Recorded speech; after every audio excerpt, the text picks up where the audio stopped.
नमस्कार. माझं नाव अथर्व देशमुख. आज आपल्यासोबत जॉईन झालेले आहेत सतीश पावडे सर. आणि त्यांनी पुस्तक लिहिलंय the theatre of the absurd. त्या पुस्तकाबद्दल आपण सरांशी या मुलाखतीत बोलणार आहोत. सरांचा मी पहिले थोडक्यात परिचय देतो. डॉक्टर सतीश पावडे नाटककार, नाट्य दिग्दर्शक, नाट्य समीक्षक आणि नाट्य शिक्षक प्रशिक्षक आहेत. आणि महात्मा गांधी आंतरराष्ट्रीय हिंदी विद्यापीठ वर्धा येथे ते परफॉर्मिंग आर्ट्स विभागात मागील 15 वर्षांपासून वरिष्ठ सहाय्यक प्रोफेसर म्हणून कार्यरत आहेत. महाराष्ट्र राज्य नाट्य सेन्सॉर बोर्डाचे माजी सदस्य, तसेच मराठी विश्वकोश नाट्य ज्ञान मंडळाचे ते माजी सल्लागार आहेत. आणि त्यांची नाटक, समीक्षा, चरित्र, अनुवाद, रूपांतर तसेच संपादित अशी एकूण 30 पुस्तके प्रकाशित आहेत. 38 नाटकांचे दिग्दर्शन, 21 एकांकिका नाटकांचे लेखन, 20 नाटकांचे अनुवाद रूपांतरही त्यांनी केले आहेत. आणि श्रीलंकेच्या प्लाटो परफॉर्मिंग आर्ट्स अकादमीचे ते अकादमिक सल्लागार आहेत. सर, पहिले तर थँक्यू, तुम्ही मुलाखतीला होकार दिलात आणि जॉईन झालात. आणि तुझंही आभार मानलं पाहिजे, कारण संवाद साधण्याची ही संधी असते. हो आणि ही संधी मला अथर्व तुझ्यामुळे मिळाली, त्यामुळे तुझेही मी आभार मानतो. हो, थँक्यू सर. आणि सरांच्या पुस्तकाबद्दल मी सांगतो सुरुवातीला थोडं. सरांनी the theatre of the absurd हे पुस्तक लिहिले आहे. पुस्तक 2018ला प्रकाशित झाले आहे. आणि पुस्तक प्रकाशक हे विजय प्रकाशन या प्रकाशन संस्थेने प्रकाशित केले हे पुस्तक. The theatre of the absurd ही दुसऱ्या महायुद्धानंतरच्या पुढील काही दशकात मुख्यत्वे युरोपियन नाटककारांनी लिहिलेल्या काही नाटकांना एकत्रितपणे वापरण्यात आलेली एक संज्ञा आहे. ही संज्ञा मार्टिन एस्लिन या समीक्षकांनी पहिल्यांदा वापरली होती. आणि त्यांनी याच नावाचे, म्हणजे the theatre of the absurd या नावाचे पुस्तक लिहिले आहे. या पुस्तकाचा सरांनी त्यांच्या पुस्तकात अनेक वेळा संदर्भ घेतला आहे. नाटकाच्या माध्यमातून, त्यातील कथानकातून, त्यातील पात्रांच्या वर्तनातून मानवी जीवनाचे, मानवी अस्तित्वाचे निरर्थकत्व अधोरेखित करणे ही या नाटकांची प्रमुख थीम होती. जीवनाचे हे निरर्थकत्व नाटकाच्या माध्यमातून अधोरेखित करण्यासाठी या गटातील नाटककारांनी नाट्यकथनाच्या पद्धतीत अनेक प्रयोग केले. त्याबद्दल आपण बोलू मुलाखतीत. सॅम्युएल बेकेट, युजीन आयनेस्को, जॉर्ज एने हे या गटातील प्रमुख नाटककार समजले जातात. अर्थात मी खूप थोडक्यात सांगितले. मुलाखतीत sir the theatre of the absurd बद्दल खूप जास्ती चांगल्या पद्धतीने सांगतील. आणि पुस्तकात सरांनी the theatre of the absurd या प्रकारातील नाटकांचा थोडक्यात इतिहास, अशा प्रकारची नाटके निर्माण होण्याची मुख्य राजकीय आणि सामाजिक कारणे, the theatre of the absurd या गटातील नाटककार आणि त्यांची नाटके यांबद्दल लिहिले आहे. पुस्तकात सरांनी काय काय लिहिले याबद्दल आपण मुलाखतीत बोलू डिटेलमध्ये. सर, सुरुवातीला आपण या नाटक या कलेबद्दल बोलू.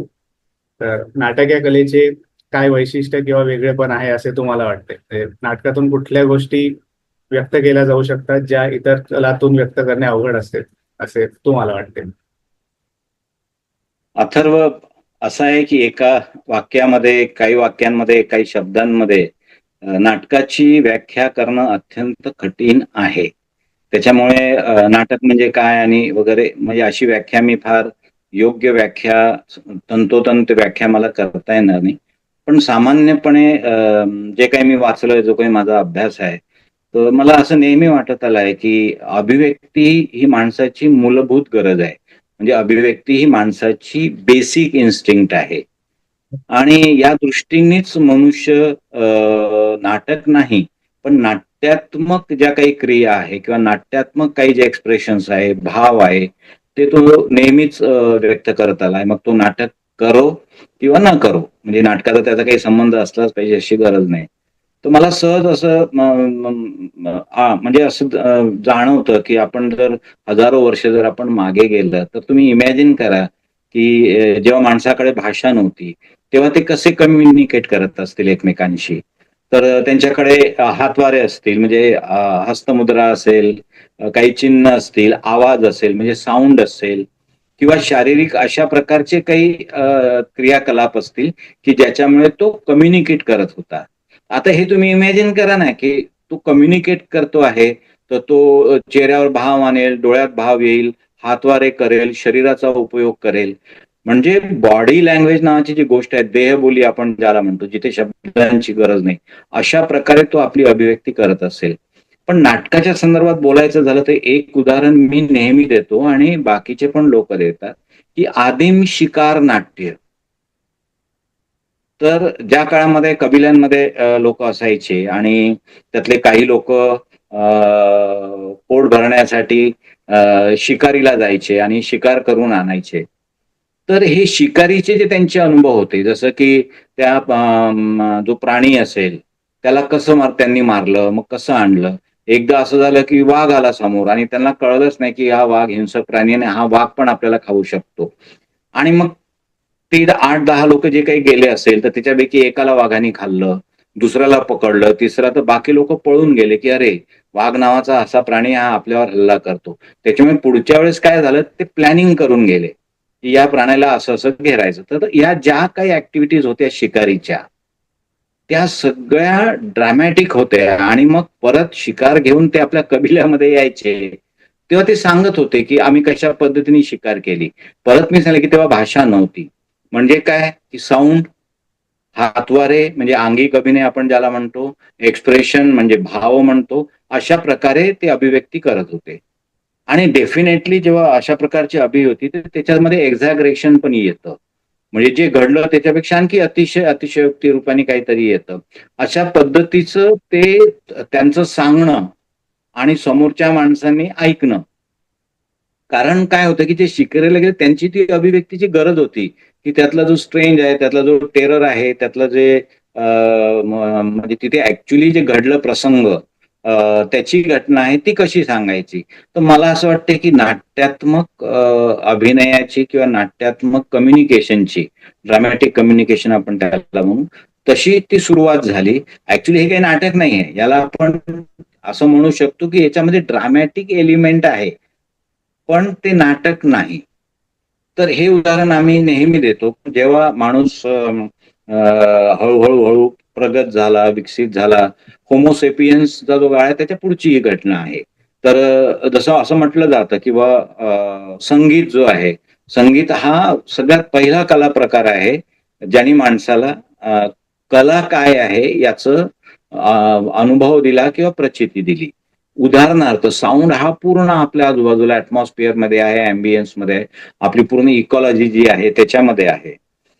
आणि नाट्यशास्त्रात पण एक उदाहरण आहे की स्वाती मुनींनी वाद्यांचा शोध कसा लावला. तर एके दिवशी ते पाऊस पडत असताना बाहेर तलाव किंवा नदी जे काही असेल तिथे गेले आणि तिथं कमळ सगळे फुलले होते. तर जे थेंब थेंब ज्या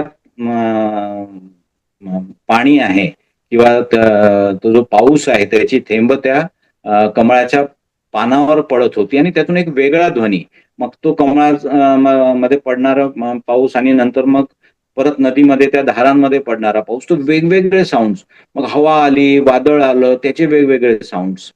ते ह्या सगळ्या साऊंडनी त्या स्वाती मुनीला फार अट्रॅक्ट केलं की अरे वा, इतके प्रकारचे साऊंड, मग हे नॅचरल साऊंड्स आहेत, तर याला आर्टिफिशियल बनव. मग तिथून वाद्यांची सुरुवात झाली, विशेषतः तालवाद्य ज्याला आपण म्हणतो किंवा नाट्यशास्त्रामध्ये अवनद्य वाद्य म्हटलेलं आहे त्यांनी.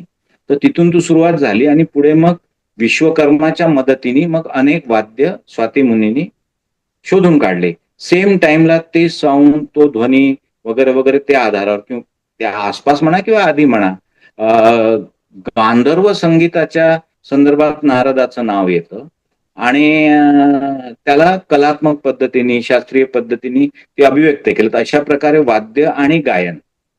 तर गांधर्व संगीत म्हटलं जातं जे नारदांनी संगीत निर्माण केलं आणि स्वाती मुनींनी जी वाद्य रचना केली त्याला भांड वाद्य वगैरे असं म्हटलं जातं.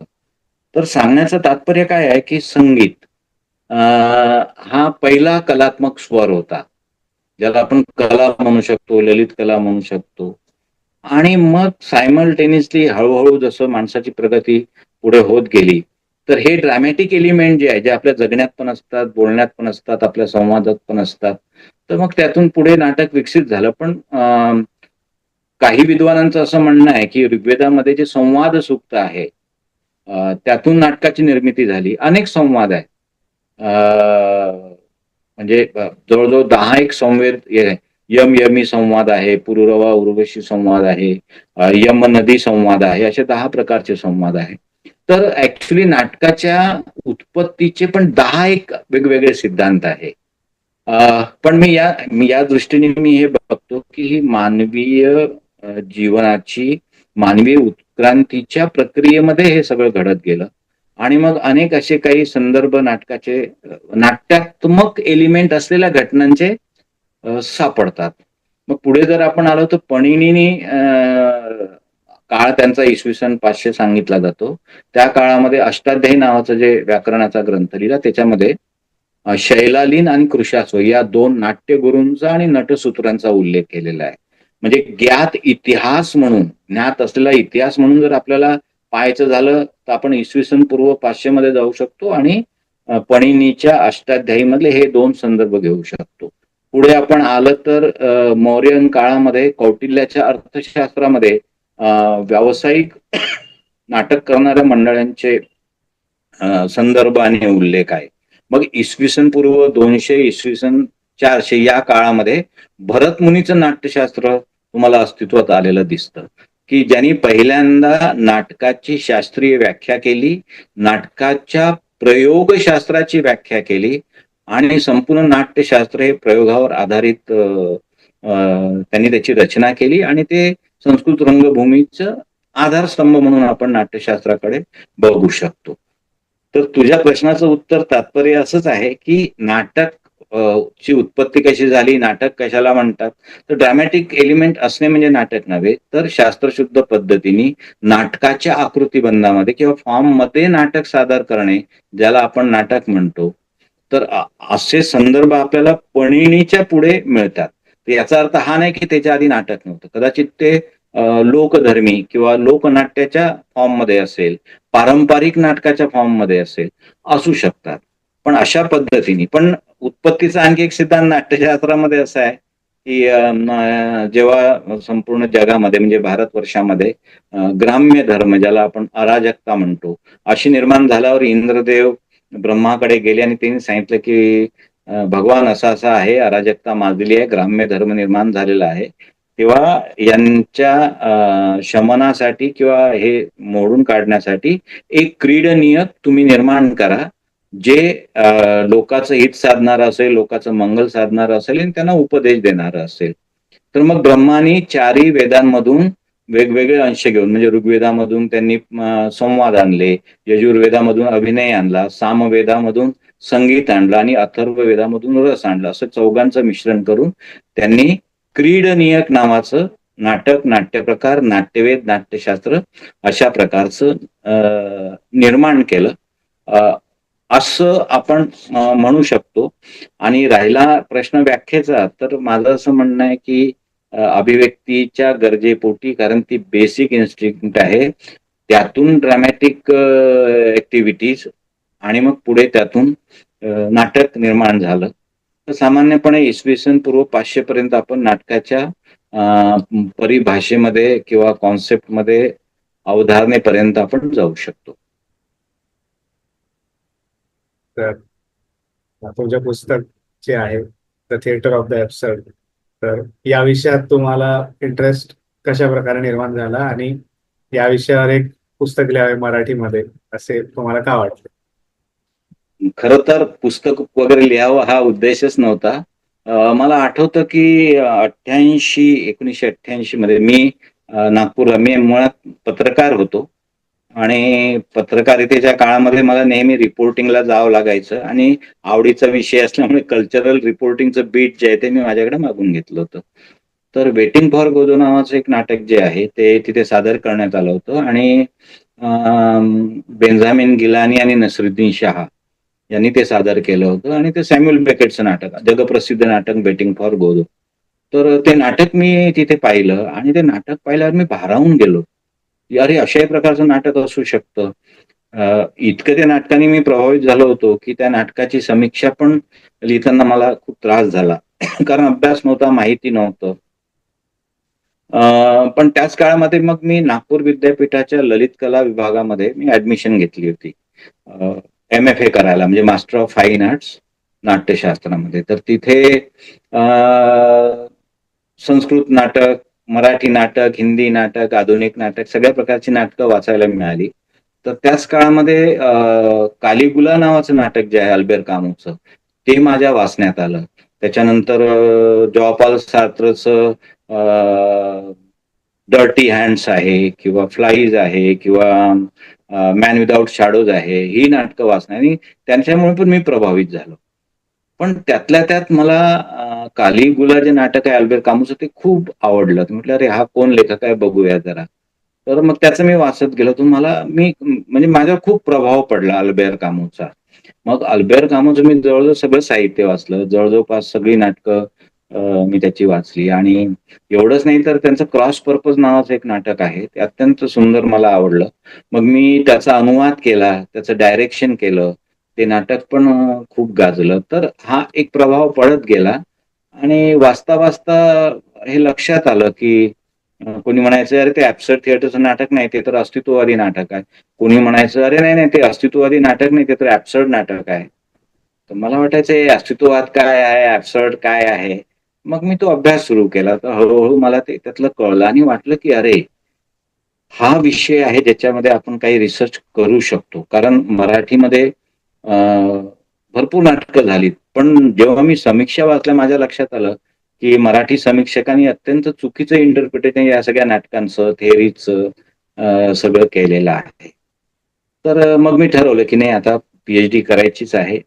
तर मग या विषयावर करू आणि मग मी थिएटर ऑफ द ॲब्सर्डचा मराठी रंगभूमीवर प्रभाव हा विषय मी निवडला आणि मग मी त्याच्यामध्ये पी-एच-डी केली. तर जवळ म्हणजे मला सिनॉप्सिस बनवायला 1 वर्ष लागलं. खूप काळ गेला म्हणजे 5 वर्ष हा जरी काळ असला तर त्याच्यापेक्षा जास्त काळ मला या विषयावर केला आणि नंतर लक्षात आलं, की अरे हे सगळं तर जे थिएटरवाले आहे, समीक्षक आहे, वाचक आहे त्यांच्यापर्यंत पोहोचलं पाहिजे. आणि मग पुढे संपादित करून, एडिट करून मग माझ्या प्रबंधाचेच मग मी ही 2 पुस्तकं केलेली आहे, जी प्रकाशित झालेली आहे. एक आहे थिएटर ऑफ द ॲब्सर्ड जे तुम्ही आता वाचलं आणि दुसरं आहे मराठी रंगभूमी आणि ॲब्सर्ड थिएटर. तर मग हळू मला वाटलं, की आता याच्यावर आपण लिहिलं पण पाहिजे, बोललं पाहिजे, याच्यावर व्याख्यानं दिली पाहिजे, याच्यावर विविध विद्यापीठामध्ये शिकवायला गेलं पाहिजे आणि मग त्याप्रकारे हा प्रवास सुरू झाला. आणि तो पुस्तकात हे म्हणजे अस्तित्ववाद आणि ॲब्सर्डिझम याबद्दल तुम्ही म्हणजे फरक त्याबद्दल तुम्ही सांगितले त्या पुस्तकामध्ये. सर, आणि थिएटर ऑफ ॲब्सर्डची व्याख्या सांगू शकाल का? आणि अशा प्रकारची नाटके निर्माण होण्यासाठीच्या ऐतिहासिक आणि सामाजिक पार्श्वभूमीबद्दलही सांगू शकाल का? म्हणजे ही नाटकं बिलकुल 1950 आणि 60च्या दशकात जी नाटकं लिहिल्या गेली त्यांना म्हटलं जातं जनरली तरी.